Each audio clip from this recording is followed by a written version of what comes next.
Ben Necdet Buldan, 1950 Oramar Yayla doğumluyum. Yaylada doğmuşum. Evet. Ailemden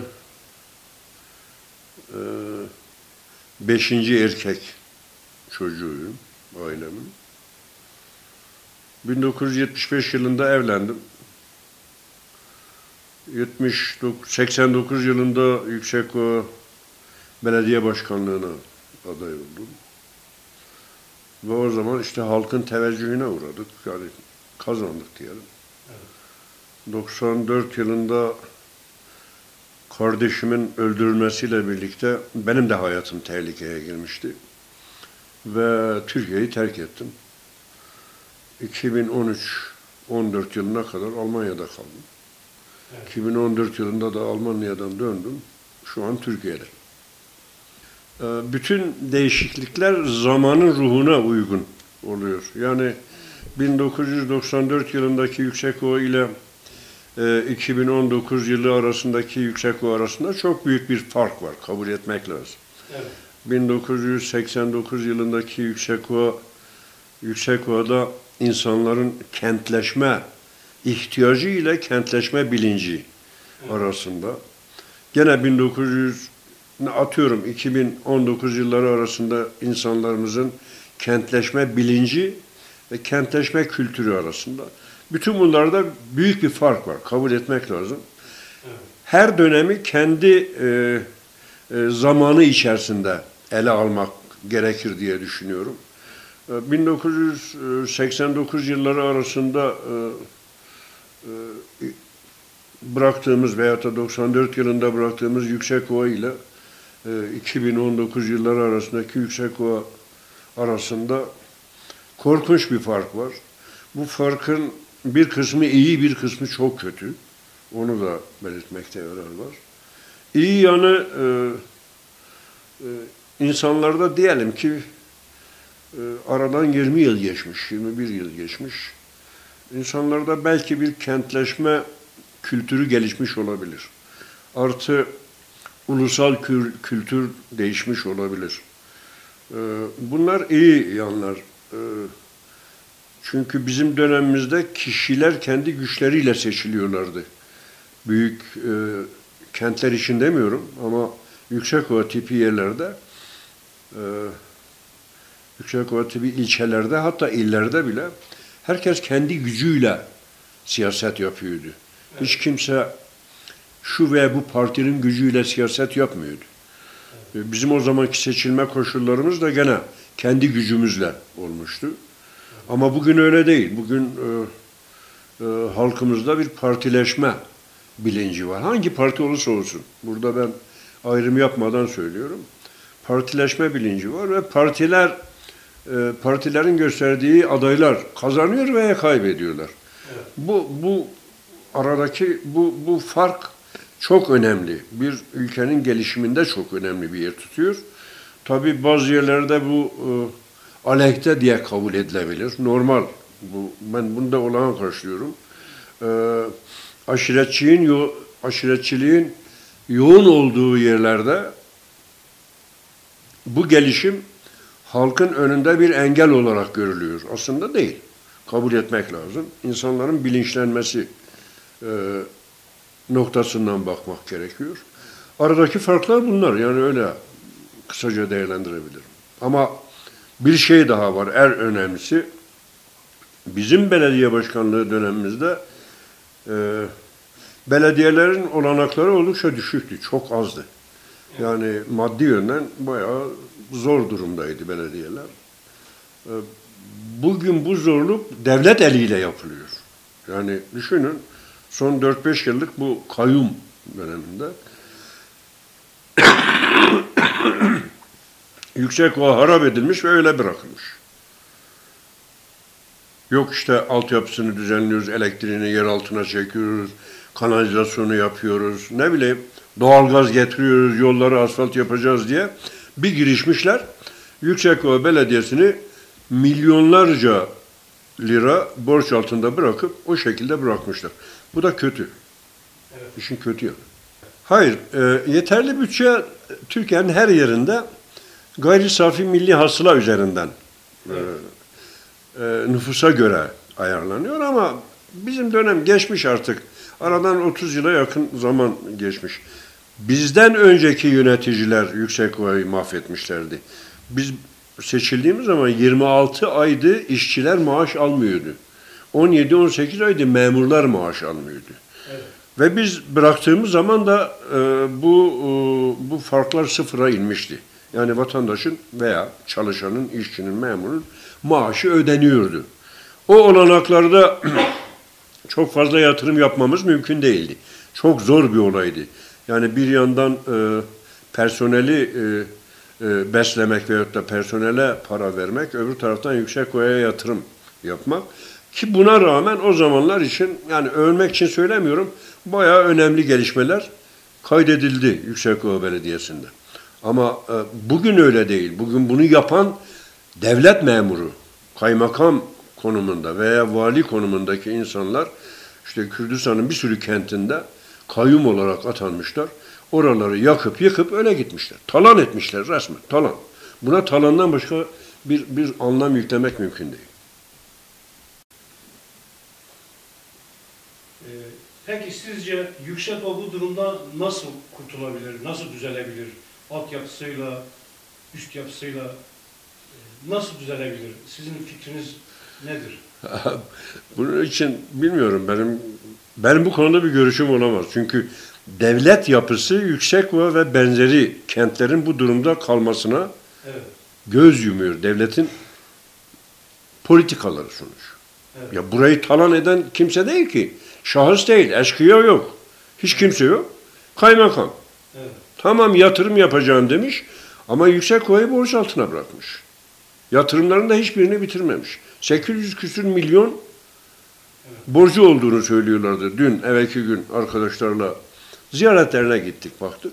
800 küsür milyon borç. Artı bir de tuhaf olan bir şey, encümen kararıyla bu borçlar ödeninceye kadar İller Bankası hisselerinden bir kuruş almayacaklar. Bu encümen ve kaymakamın veya o zamanki belediye başkanının kararı. Böyle bir şey yok. Yasada böyle bir olay yok. Yani Yüksekova halkı yerine böyle bir imza atamazlar. Ama diyorum ya, işte yapan kaymakam, yapan vali, her kimse. Bunu devlet yaptığına göre devletin bu tip yerler için özel bir yasa çıkarması lazım. Bu sadece Yüksekova'ya mahsus olan bir şey değil. Bakın Diyarbakır daha korkunç. Mardin daha dehşet verici. Bazı yerlerde gayrimenkullerini bazı kurumlara devretmişler. Binalarını bazı yerlere devretmişler. Yani aslında 4 yıllık veyahut da son birkaç yıldır bu kayyumlar bu kentleri rahatlıkla kalkındırabilirlerdi. Demek ki bu adamlar bu kentleri yağmaya gelmişler. Benim tek varacağım nokta bu. Başka bir şey değil. Peki başkanım. Bir yasal ancak yasayla onların yaptıkları yok görülecek. Yok hükmünde sayılacak. Ondan sonra bu rezaletlerden kurtulurlar. Peki başkanım, siz uzun yıllar Yüksekova dışında yaşadınız. Avrupa'da kaldınız. Bu süreci biraz anlatır mısınız?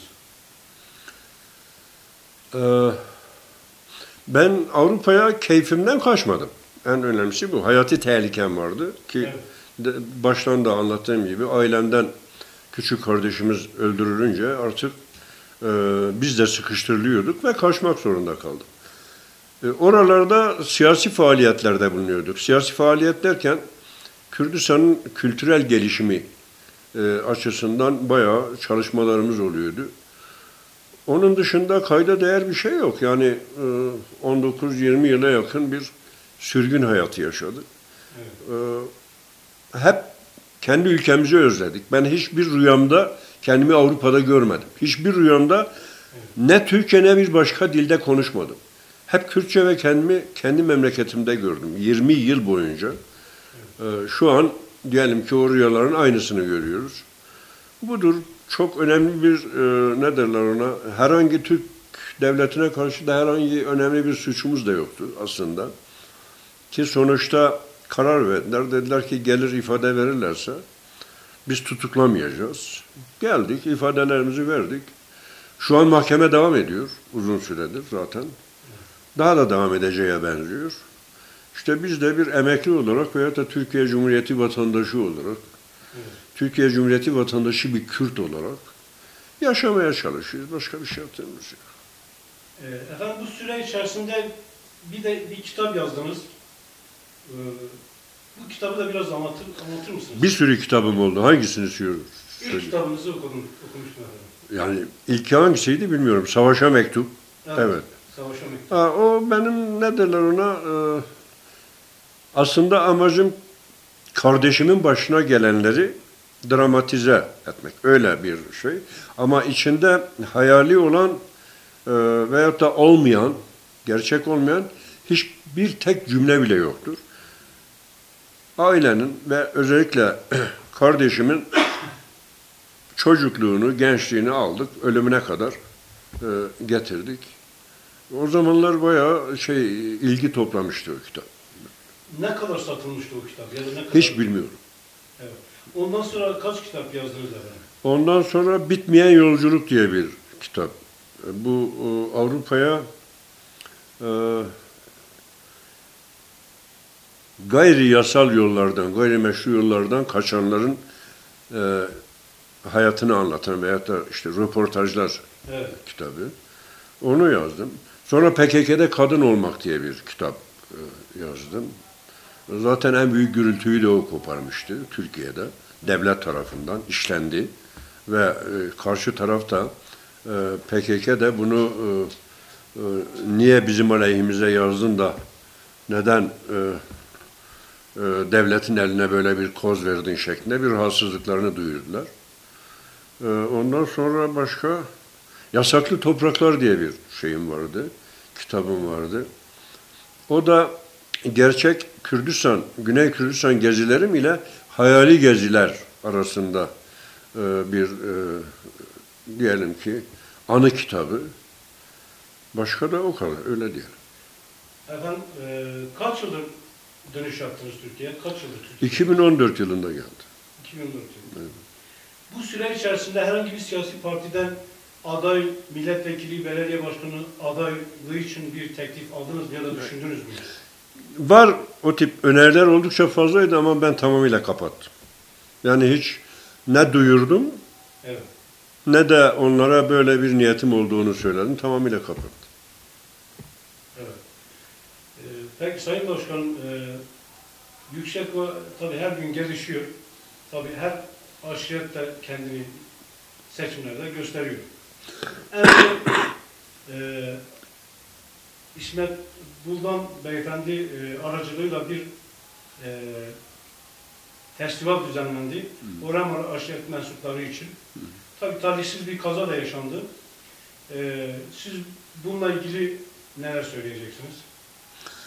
Aslında bu Türkiye topraklarında Oramar aşireti için yeni, bütün aşiretler için yeni bir olaydı diyebilirim. Hiç evet, böyle bir aşiretin böyle bir deneyimi olmamıştır. Evet. Abim de sağ olsun güneydeki Oramarlıların bir festival yapmasını da orada o düzenlemişti. Evet. 3-4 yıldır orada her yıl Haziran ayında festival yaparlar oradaki Oramarlılar. Evet. Bunu ilk kez Türkiye'de yapmaya çalıştı. Güzel de bir organizasyondu ama dediğiniz gibi bir kazayla, bir ölümle bayağı gölgelendi. Oldukça fazla gölgelendi. Aslında iyidir. Yani insanların toplumsal olarak birbirleriyle ilişki içerisinde olması, evet, kendi kökenlerini hatırlamaları. Evet. Çünkü Oramarların ilginç bir yapısı vardır. Siz belki mutlaka bilmeniz gerekir. Yüksekovalı olarak. Oramarlarda yabancı kimse yok. Herkes birbirinin akrabası. Evet. Herkes birbirinin akrabası. Yani kimse diğerine işte ana avrat küfredemez. Hepsi birbirinin akrabası. Bu şekilde olan bir aşiretin bir araya gelmesi gayet güzel, mutluluk verici bir şeydi ama dediğim gibi ilk olmasına rağmen bu kaza olayı Allah rahmet eylesin. Bartın soyadlı bir gencin vefatı epey gölge düşürdü. Efendim tabii gözler orada sizi aradı. Tabii siz Oramar'ı özlediniz mi? En son kaç yıl önce gitmiştiniz Oramar'a? En son geçen yıl gittik değil mi? Geçen yıl.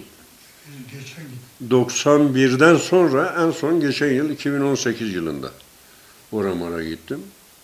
91 yılından Evet, 28 yıl. 93-94'e kadar ben gene buradaydım ama o zamanlar devletin askeri gücü benim gidişime engel bir pozisyondaydı. Evet. En son 91'de gitmiştim. Evet. Bir de 2018 yılında gittim. Evet. Oramar benim doğduğum, büyüdüğüm, akrabalarımın olduğu, mezarlarımızın olduğu bir yer. Yani beğeniriz veya beğenmeyiz ama evet. Kendi memleketimiz. Gerçekten bu yılda eğer sağ kalırsam meyve zamanı ama oraya gitmeyi düşünüyorum. Peki efendim, biraz İstanbul seçimlerinden bahsedelim. Hı hı. Siz İstanbul seçimlerini nasıl değerlendiriyorsunuz? İstanbul seçimleri aslında İstanbul bazında bir il için Türkiye'de ilk olan bir kavgaya sebep oldu. 31 Mart'ta gene kaybetmişti AKP. Ama kaybetmeyi kendine yediremedi.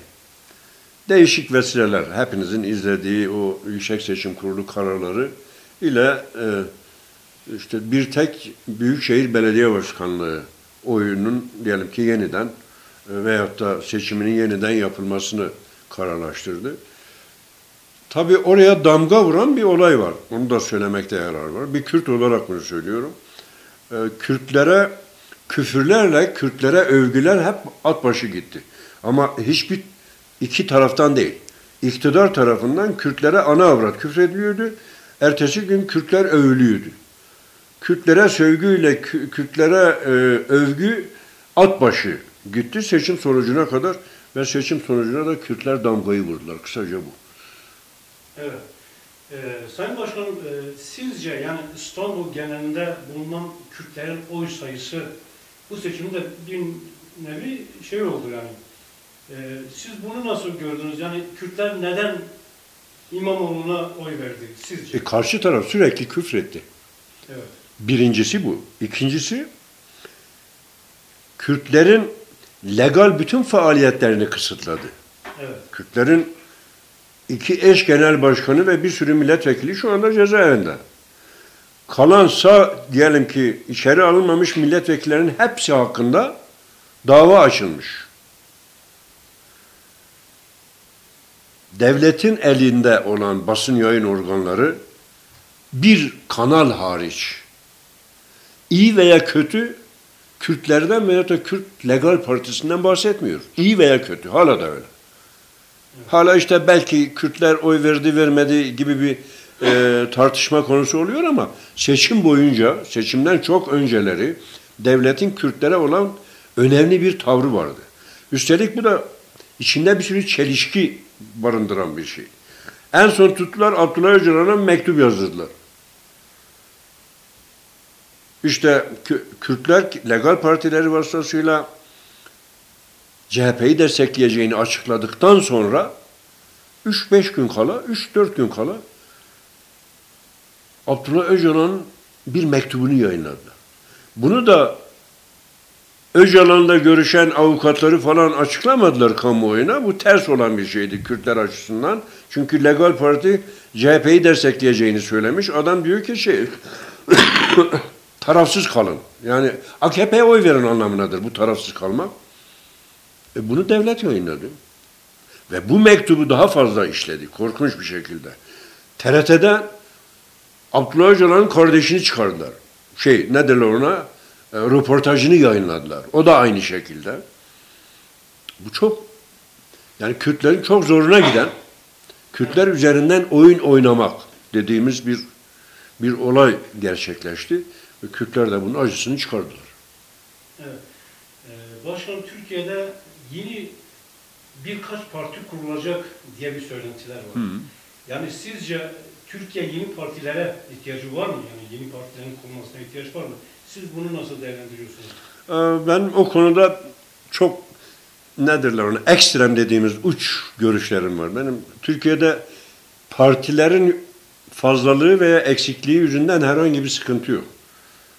Yani her görüşte bir sürü parti var. Bir sürü sağcı parti var. Bir sürü solcu, kendini hatta komünist adeden parti var. Hatta tırnak içinde söylüyorum, Kürt milliyetçisi olan partiler bile var. Yani Türkiye'de bir parti sıkıntısı yok. Türkiye'de sistem değişmeli. Evet. Yani partiler var veya yok önemli değil. Ama en önemlisi, birincisi bu tek adam yönetiminin değişmesi lazım. Tek adam yönetimi. Türkiye'de demokrasinin önündeki en büyük engel budur. Yoksa partiler var. Hiç tek parti dahi olsa arada bir fark yok. 1000 tane parti de olsa bir şey değişmez. Ama sistemin değişmesi gerekir. Bu sistemi de işte Erdoğan öyle bir duruma soktu ki bu sistem değişse bile ardırlarını temizlemek 20 yılı olur. Bu sorunuza en kısa cevabı şöyle verebilirim. İlk geldiğim zaman Yüksekova halkının kentlisiyle köylüsüyle bana gösterdiği bir sevgi gösterisi vardı.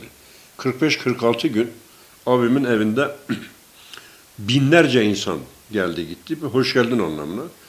Bu onlarla aramın çok iyi olduğunu gösteriyor. Veyahut da onların beni unutmadığını gösteriyor. En önemlisi bu. Onun ötesinde o dönemden kalma arkadaşlarımız veya personelimiz bir kısmı Allah'ın rahmetine gitmiş, benim akrabalarım da dahil. Hepsiyle görüşmemiz biraz zor bir olay. Bir de yılda kısıtlı imkanlarla bir iki kez buraya geliyorum. Ama gene de çarşıda gittiğimiz zaman veyahut da çıktığımız zaman yani tanıyanların yoğun teveccühüne sahip oluyoruz. Tanımayan gençlere de bir şey diyemeyiz zaten. Mümkün değil. Evet. Peki başkanım, Yüksekova halkına bir mesajınız var mı? Önereceğiniz bir mesajınız var mı? Yok, hepsine sağlık, afiyet diliyorum. Onun dışında biz hep siyasetle kalktık, siyasetle oturduk. Siyasi yönden herhangi bir mesaj verecek değilim. Çünkü zaman zaman gerekeni yapıyorlar. Bu yüzden hepsine sağlık ve afiyet diliyorum. Tozu olmayan Evet. bir kent veyahut da vilayet olması gereken bir kent, vilayet olmasını temenni ediyorum. Başka da dediğim gibi sağlık ve afiyet diliyorum bütün Yüksekova'ya. Vilayetten bahsettiniz. Yüksekova'nın ilk olmaması için bir neden var mı sizce? Yok. Yani il olması için de bir neden yok aslında. Evet. İl olması için de bir neden yok. Bir sürü ülkelerde, bir sürü kentler hiç il değil. Küçük köydür ama çevre ile ne derler ona? Çevrede önemli etkin görevlere sahiptiler. Yüksekova da öyle. Ama sonuçta bu iktidar diyelim ki il yapacağını söyledi. Sabah söylediğine akşam sahip çıkmıyor. Şu anki şekliyle de herhalde büyük bir ihtimalle bu seçimlerde aldıkları mağlubiyetten ötürü belki bunu savsaklamaya çalışıyorlar. Ama madem yıktılar, il olacak şekilde yeniden yapsınlar. Yıktılar yani. Yüksekova. 8.000 ev Yüksekova'da yerle bir olmuş. Hiç yani evlerle kavga edilmiş. Onu da söyleyeyim. Evler tank ve top atışlarıyla yerle bir edilmiş. Yıktılar. Yeniden yapsınlar. Başka da bir temennim olamaz yani. Mümkün değil. Peki efendim. Verdiğiniz bilgiler için teşekkür ederiz. Ben teşekkür ederim. Sağ olun. Sağ olun.